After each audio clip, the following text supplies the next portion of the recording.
Two different ways to work out the same strategy. The strategy, two different ways to work out the same thing has to give the same answer. It's a very powerful strategy in all sorts of places in maths.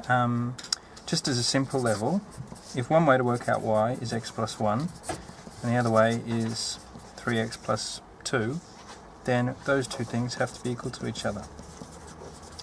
Another example would be if you have half the base times height this way,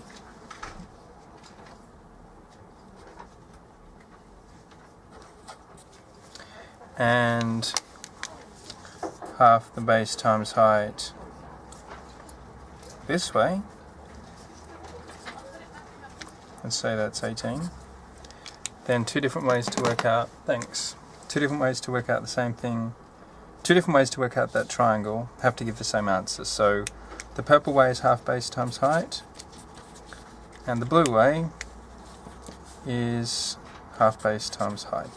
So therefore you basically get to stick an equal sign in between two things and then solve to find x. Another simple example.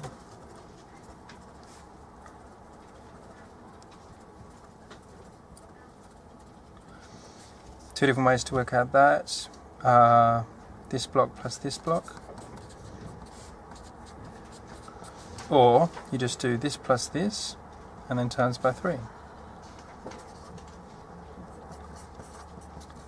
And if they're two different ways for the same question, then they must be equal to each other. What this strategy enables you to do is to stick an equal sign in between two things. Now I'll just answer the question that's in the comment. What's the height of a 4x4 rhombus?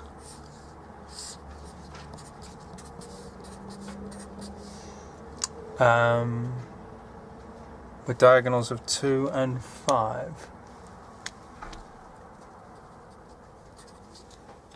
So this is 5 and this is 2.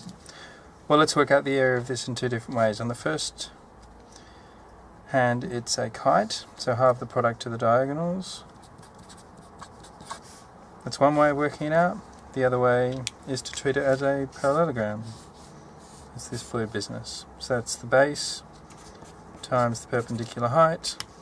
So therefore 5 equals 4h, therefore h equals 1.25. So that's what that strategy is. It's very powerful.